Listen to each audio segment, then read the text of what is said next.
Good morning, friends, or good afternoon, depending on where in the world you are right now. David Wright here, and I am your host of the Disruptive Innovators Champions of Digital Business podcast. Very special episode today. We're going to be diving into a new book from my dear friend Ingo. Ingo, it's a pleasure to have you on. Thank you so much, David. I appreciate having the opportunity discussing this important topic with you today. Absolutely. Ingo, is this your third time on the podcast? Yeah, I think we're getting very close to so I think it's a second. I'm like trying to remember if we did one on your last book. Because I Yeah, know we did the original episode, and then did we do one on the uh, last book? yeah, I'm much older than you, so I think you know better. Yeah, I mean, it might be that you might be a record. This might be a new record. So anyway, for those of you who may not know, so we're going to be diving into Ingo's the book, A Billion Times Smarter: The Rise of Superintelligent AI and Its Impact on Human Supremacy. So it's going to be released, I think, later this month or in February. Is that right, Ingo? That's correct. It's going to be released on Amazon in just a couple of days. We'll just wait for the beginning of February because it's a great month to get a book out on the market. Very exciting.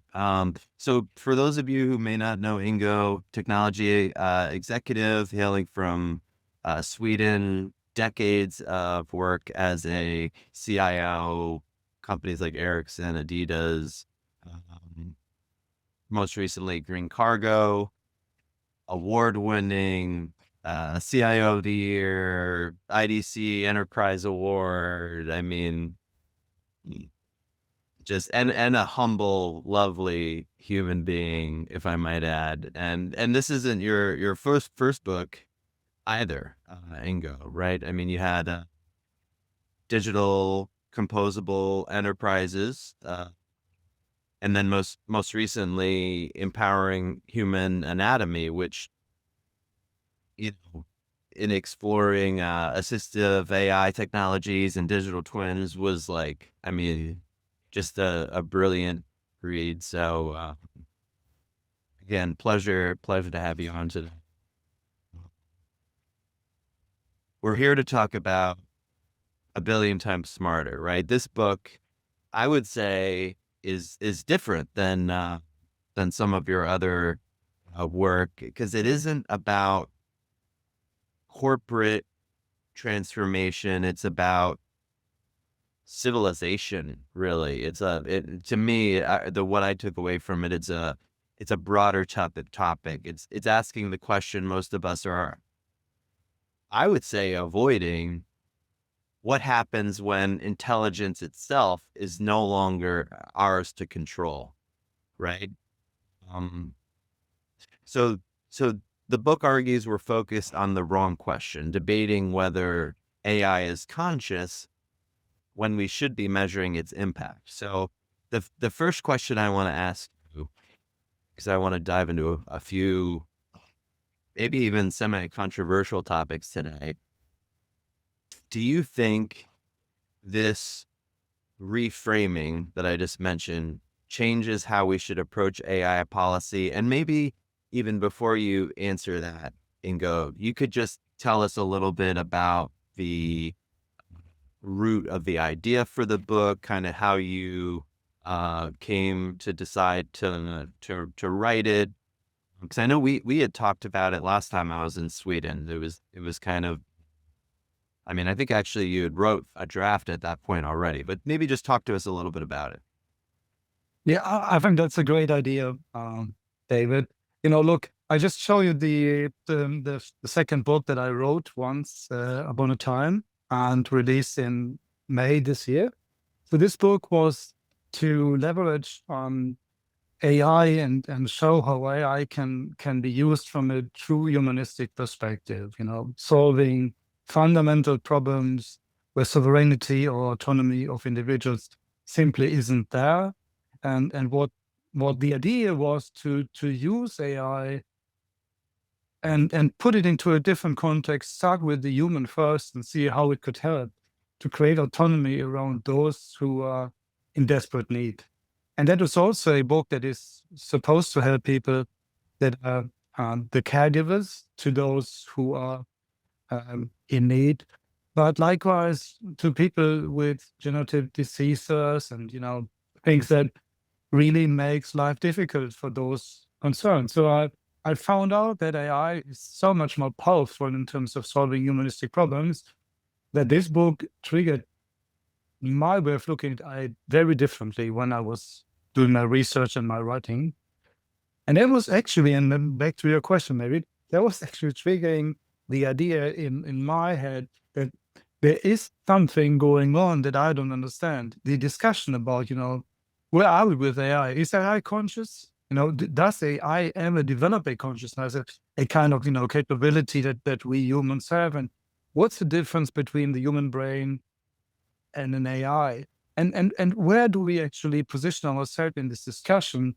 And you ask a very important question, David. And I say, when you look at my second book, I just, put it up here because it makes sense. I just got the first printed versions. A couple of days ago, was just, yesterday. So I'm really proud. It's the not for sale or resale version, but, it's the same content. I'm going to read the paper version. It's still the old stuff that is good to do, as I really do my final reading in that book before I release it, in the physical one. But the question you raised is so important, and I think David now introduced the reason why I wrote my book. Maybe we should go back to your question and get this one on the table again. So I'll really give the word back to you. Well, I mean, I mentioned impact, right? And that was one of the big learnings I took away from the book, that impact is the only measure that matters. It states if we reach this dystopian future, it won't matter whether AI achieved consciousness at all. Like, what matters is what it did to us. So are we too distracted by sci-fi questions about sentient machines while we're missing the real story that's unfolding now? Like, talk to me a little bit about that. Yeah, I think what you found out from my book is what I think was the most difficult thing to understand when I was doing my research and was listening to all of these exciting stories that especially people from Silicon Valley tell us every day. And what you can find out is that even when you listen to the top executives and those who are trying to look at it more philosophical or more from a humanistic point of view, they all talk about the capabilities of the technology. Um, what I was missing was uh, a consensus in terms of, where are we and where do we want to be, and what is happening right now, and what are the limitations of AI, and what are the major risks, but the real risk. And I think that the discussion was more that there was a group of people saying, is AI is going to be just a technology and it will never ever reach human level intelligence. And then there were the others that say, we'll just pass by that in 2027. So AGI, artificial general intelligence, is just at the plate. So you just go to the restroom and eat it. It's like this kind of discussion did not help me to understand, but what does AI do to all of us, the 8 billion people in the world? And this question is never really discussed. So we look at it from, whether AI can or can't do, is great or not great, whether it's going to have the capability to be as smart as humans or not. And I think at the end of the day, it doesn't matter when AI is going to take away your freedom, your dignity, your sovereignty, everything that makes you an individual and comes and creates a dystopian future. We don't care so much about what it was able to do. Correct? Am I wrong? Well, it's interesting because I don't think you're wrong. I think like particularly because like would we even be aware, right? Like I'm so now like AI is so entrenched in my day.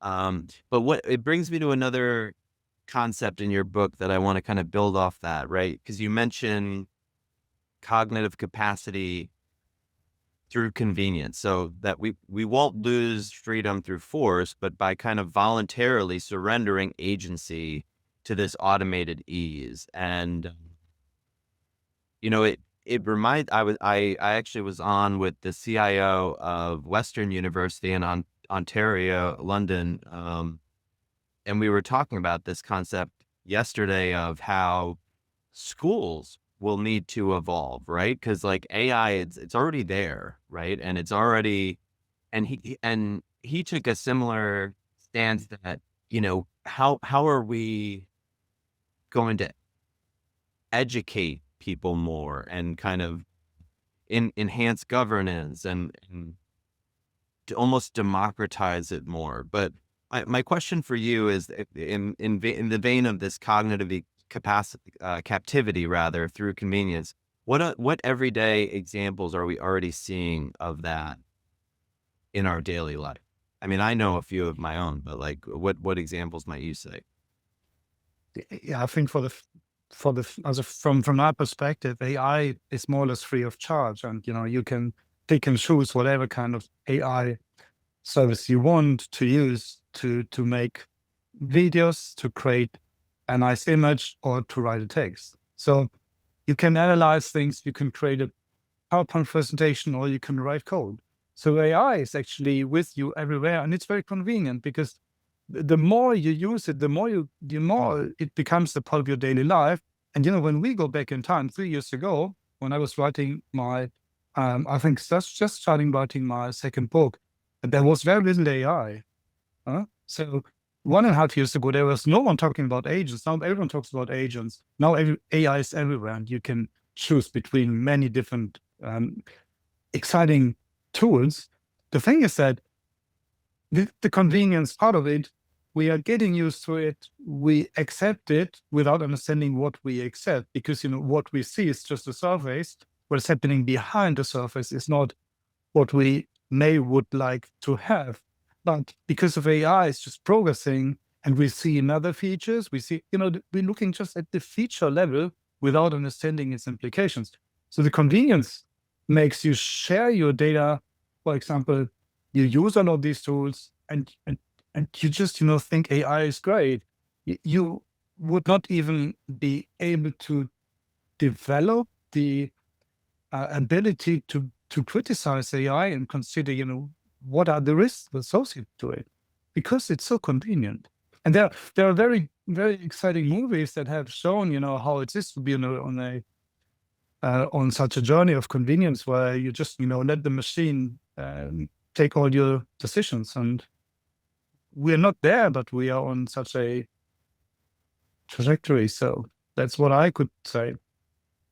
I think there's the consciousness of that, which I want to talk about, right? Which is like the fact that it's becoming so prevalent and the impact is so significant. And in addition to that, people have gotten so used to just using digital tools as they become available and just thinking of them as a piece of technology that they don't really understand the long-term implications of artificial intelligence. Um, but before we go there, right, because we could get pretty provocative.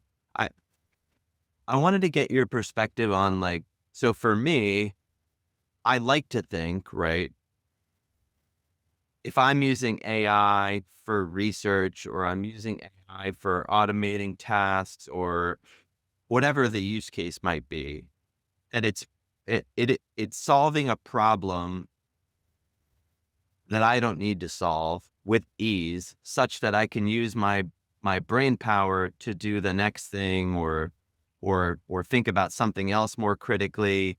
Like, does the fact that it can act to, achieve those things that may have taken me more time or effort previously, um, does it is it enabling me to kind of operate at the top of my license, so to speak? Or is it limiting my ability to learn and contribute because ultimately it's doing a lot of the work for me? What's your perspective on that? It's a very interesting question. It's kind of, uh, going back to who might you as an individual, because it's nothing to do with the AI system to start with. I think the answer to the question would be the way how I look at it is that it's how you are. Are you curious? Are you, do you want to learn new things? Do you want to get into a dialogue? Do you want to engage? Do you want to challenge? Do you want to be challenged? Do you want to ask questions like, yes, look, this is my text. Give me an honest feedback. Tell me really, uh, with the brutal force of your knowledge and your skills, is this a good argumentation or not? And then this is where you get the kind of inspiration from the system, and it helps you um, to become a better person. But if you just ask a question, you get a text, and you copy it into a mail or into whatever kind of document, and you just use it there. This is not how you create um, creativity in a joint process with the system. If I work with my research, look, I have my ideas, I have my concepts, and then I sitting early morning on a Saturday when I'm writing, the same on Sunday mornings, and I'll sit with ChatGPT and Gemini and these wonderful systems, and having these extreme intensive dialogues, like you have someone you can argue with and discuss with and get a feedback just in seconds. Right. This is really amazing. So, but I think you need to be very critical, and you cannot trust the system to give you the right answer. You cannot trust the system to have the questions you need and the Right. creativity you need to create the process. When writing my book, I would not expect any of these systems to come up with the idea of a 5-layer governance model for AI, because they don't understand that we need that. But when you work with the system and say, look, I want to really make a deep dive into these kind of problems, this is what I want to achieve. I have kind of a several layer governance model in front of me. These are the key edges of it. And, can we discuss it? This is why you get into the process. And then you make it really good on the detailed level, but you would never get this model or framework from the AI, because it does not know that we need it. Well, I mean, and it reminds me, because I want to talk about the 5-layer global governance framework. But what we were just talking about also reminds me, you talked a little bit about the paradox of transformational opportunities, right? So like we're seeing all these benefits in health and education, logistics, but they could become risks if they're not coordinated. So how as a society are we capturing the upside without triggering cascading failures? Like, is it that governance framework? And I know you also mention in the book the operational AI nexus, right? Yeah, yeah, Ambitious or necessary? I don't know. Let's talk about that a little bit. good. I think if we separate the question, David, and we start with the, let's say, I call it the transformational opportunities and the existential risks. So these are the two main categories that I was focusing on when writing and doing my research on my book. Because one thing that I learned in all of these discussions and all of the research I did was that the discussion are very much immature, because we're only picking some kind of examples, and then we just smash it on the table. We give it to the people, and we tell them, look, this is the problem that we are going to see. I think there are two different uh, layers of problem. The first one is that we have all of these opportunities. We need to categorize them and better understand the context of these opportunities, not just picking examples. And then when we understand the context of those, you see that they have a cascading effect. And the funny thing is, which is in fact not funny, it's a very disturbing experience, that nearly all of the transformation opportunities have a tendency to become a risk. And when they become a risk, they become an existential risk. And now I want to switch from the opportunities to the transformation, from the transformation opportunities to the existential risk. The difference between those two is that once you're on the side of the existential risk, you realize that they all are related to each other. They do not exist in separation, and they all have a very complex, how should I describe that? A very complex relationship to each other. And this means that we don't have to deal with one risk or two risks. We have to deal with a number of very extensive, complex risk environments where you have very many examples to each of those that in total are not controllable. And when you then add the opportunities that are going to be turned into risk, so the risk side is much too large when you start understanding it in comparison to what you hear, that we are going to lose our jobs or there's something else that's going to happen. This is not what really makes the difference with AI. The difference with AI is that it's a systemic change, and these are systemic risks, and they have a much different impact on a much different scale, and they need very different tools and mitigation activities to really take care of those problems in a very different way than we do today. And I think here we come to the 5-layer governance model. So talk to us a little bit about the governance model, from global alignment to individual empowerment. Like, what do we need to do? Because you bring up a really good point too in the book about like the knowledge gap of AI, the fact that like tiny group of people are really the only people that truly understand AI steering the future of 8 billion people.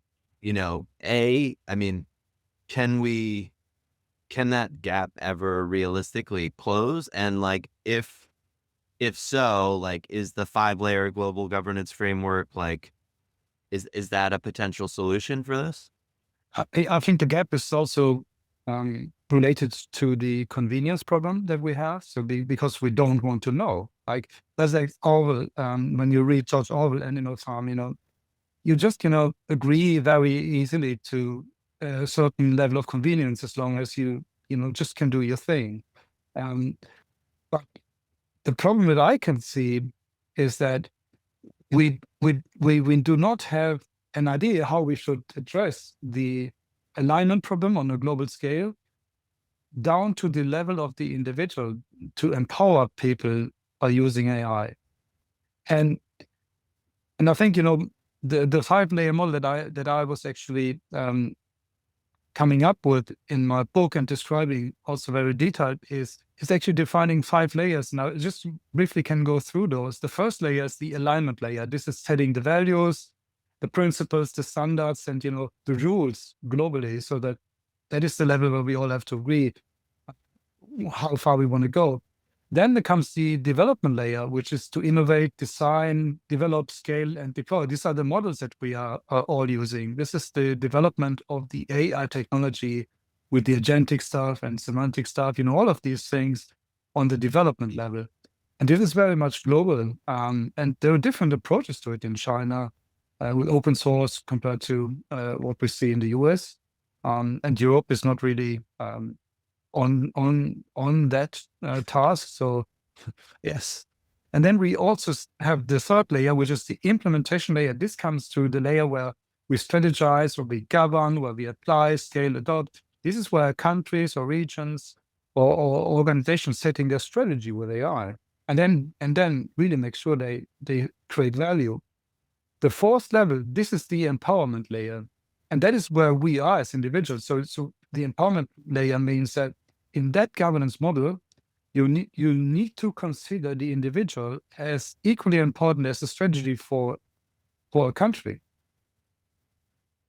And if you don't do that, you miss the humanistic point of governance, framing AI in the context of the individual. Because if we do not understand that problem, no one is talking about it, and then we do not solve that, and we will just, end up in this convenience circle, and one day it's being decided. But that comes to the fifth layer of the governance model or framework, and it's the operational layer. This is a vertical one, while the other four were just horizontal layers. The fifth level is a vertical layer that goes through all of those four layers, and just is the well, you just said it, the operational AI nexus, which is the AI system that we will use to govern. We will not go back to the conventional, traditional stuff of governance. So, having a framework with a lot of processes and reports and all of these kind of things, the traditional stuff. We would use AI to govern AI, because that's the only way to do it. And then you put the operational layer on top of all of these four horizontal layers. You integrate, you inform, you collect, you execute, and regulate. So this is what the AI model would do, to build a holistic governance experience that is connecting from the global level down to the empowerment level. Yeah, does it make sense? It does. I mean, where my head goes though is, so does this need to happen on a global scale? Like, what about like the geopolitical climate right now with everything that's going on? I don't even want to get into our president, right? But like between that, what's going on in Russia, China, like how does something like that, like, is this still useful nation by nation? Would nations adopt this? I don't know. It's just, like, it makes sense to me. And so does sustainability, right? But not everyone is, leaning into that quite.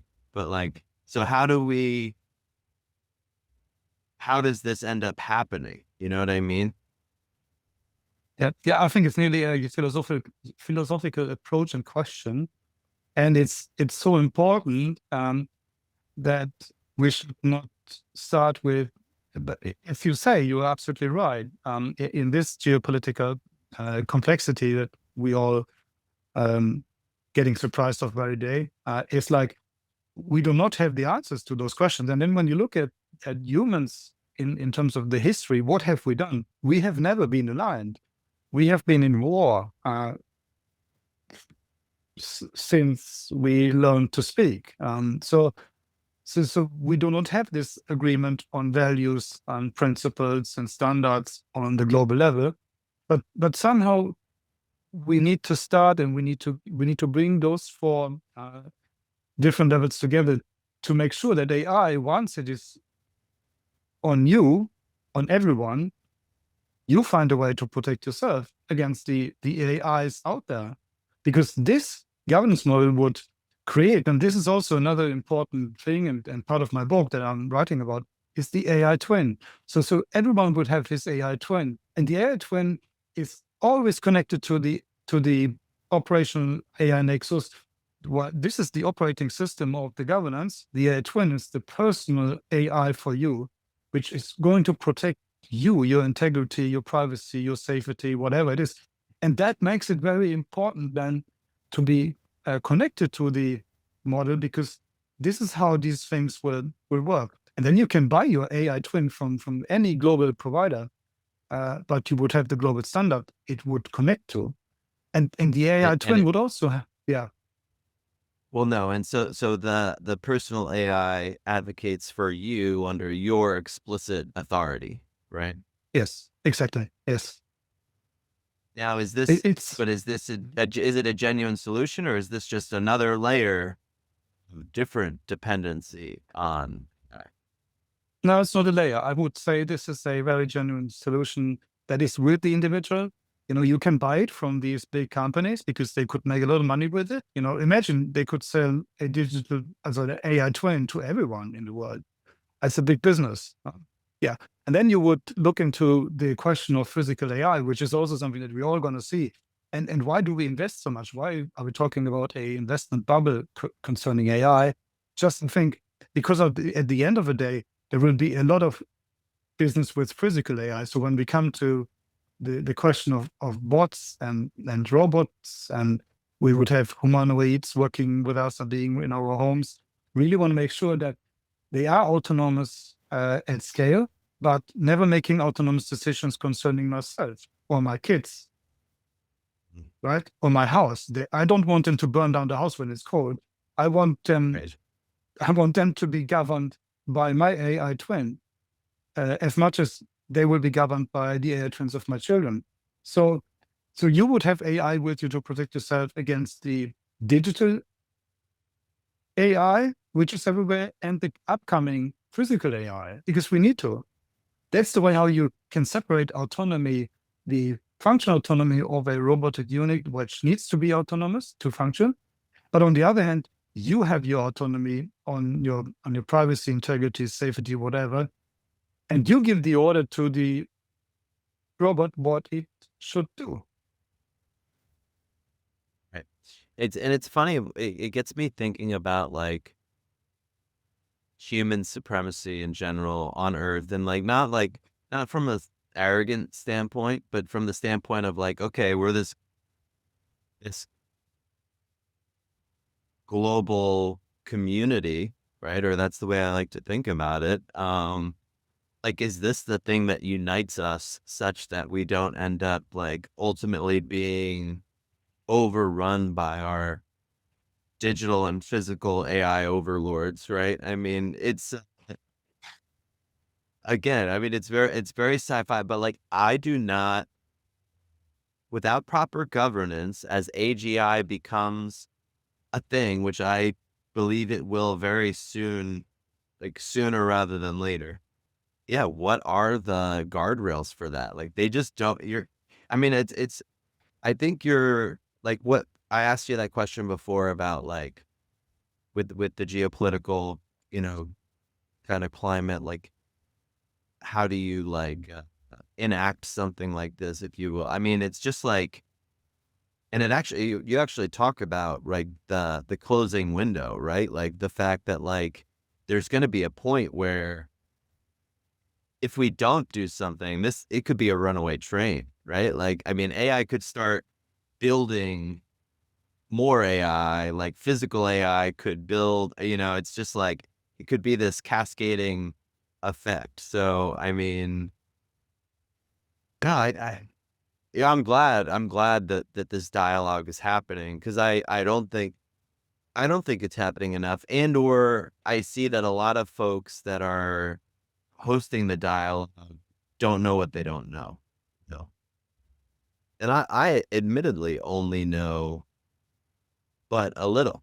I know what I've researched. I know, from smart people like yourself, like and stuff like that. But I don't know. It's a very interesting time. And I think that, when you start looking at it, as I tried after writing my second book, and I was so much into AI helping us to solve humanistic problems that are quite difficult to solve. But the kind of level of fragmentation that we see all over in business, in the way how we look at governance, the way how we are governing the development of the models that we all are using. This is like, and this is also very important. This is not criticism with any of these giants, but when you compare the situation of governance today and I'm only talking about the development layer now, right? So I'm just in the development layer, the second layer on building models. And there is no standard.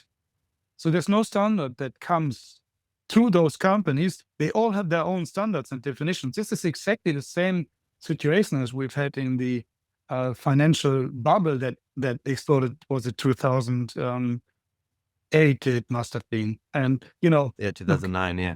yeah, yeah, and everyone was doing his governance and his risk management, and we still do this, and I think they all do a great job, but we do not do it holistically. We do not do it across the table. So we just have those individual approaches.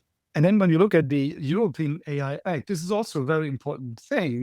We think no, Europe is overregulating, and who could disagree? But on the other hand, there is a little focus on privacy, which is very good, and data is very important to manage with so carefully and responsibly. But the problem with the European AI Act, it's on the third level of my governance framework, and this is where you set the policies, the strategies, and where you really want to create value with AI.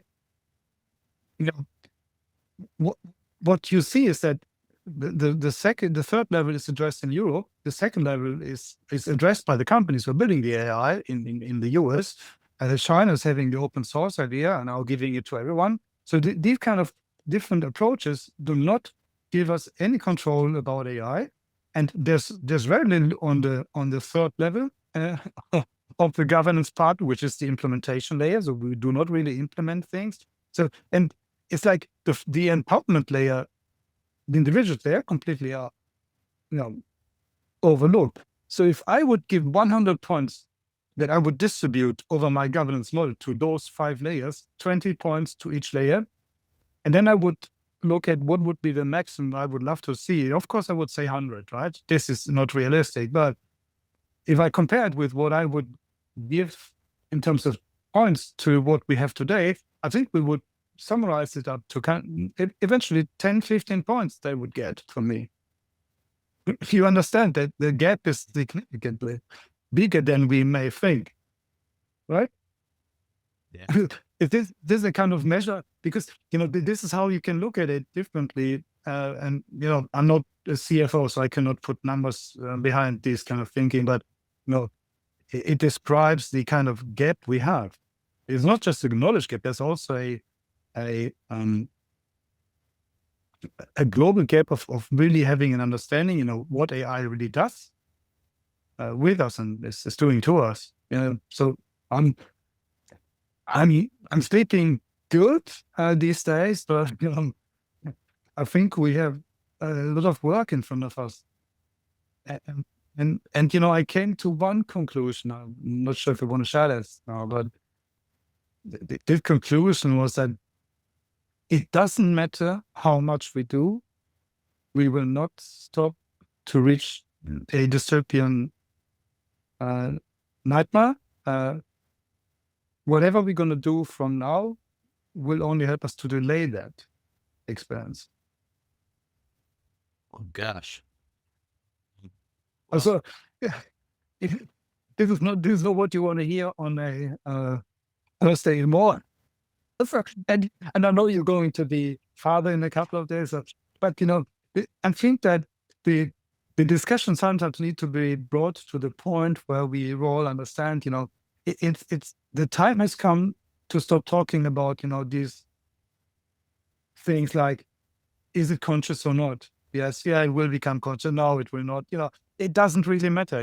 We need to look at the impact, and if we understand the impact, and I think this book is, am I the person who should write this? I don't know. I've done this work, and I think I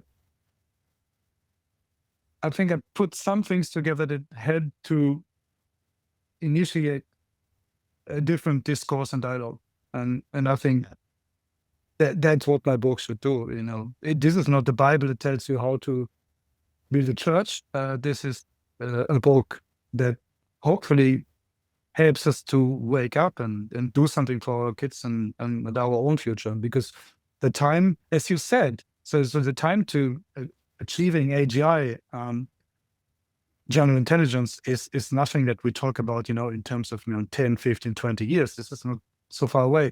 And once we reach AGI, the agents will do their work, and soon will be on ASI. So the difference between ANI to reach AGI and then to reach ASI, I think the time between AGI and ASI is very, very, it's exponentially, exactly.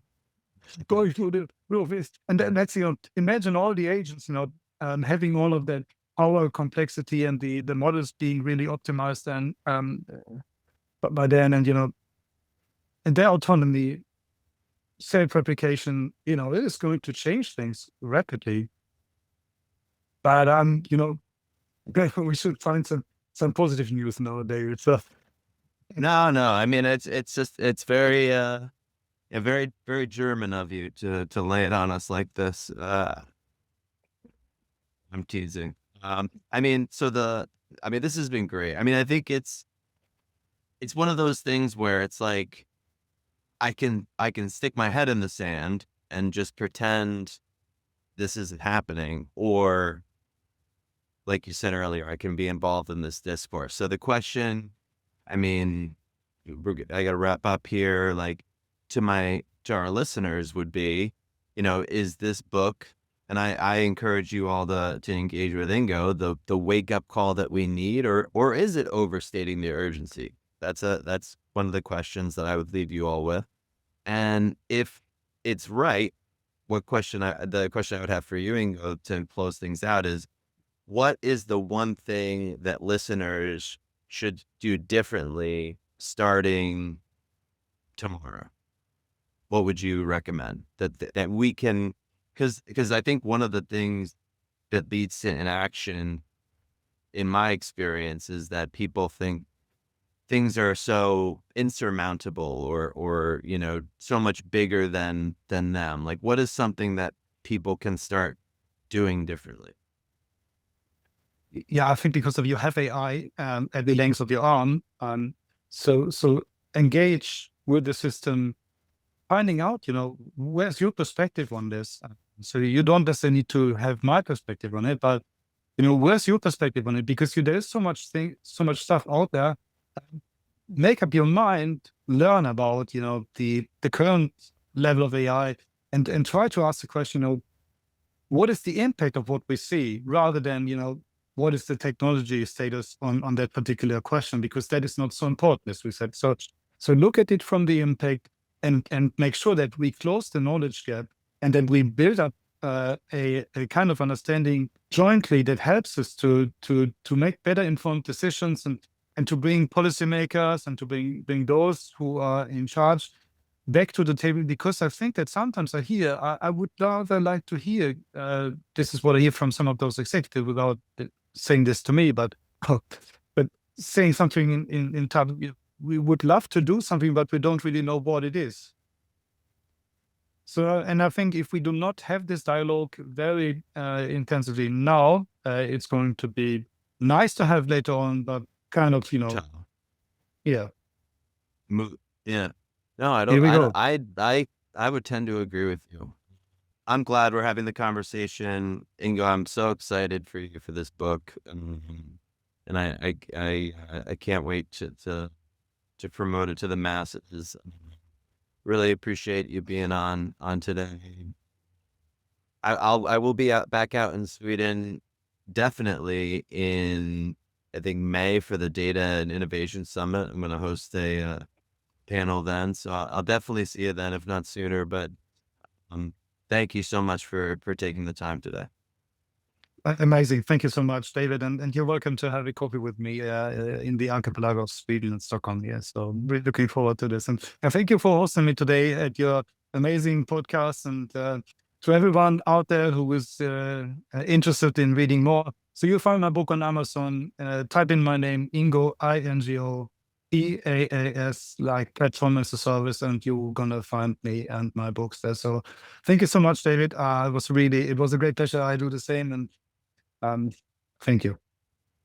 Absolutely, and we'll also put the link to the book in the comments. Thank you all for tuning in this morning, and we will catch you next week.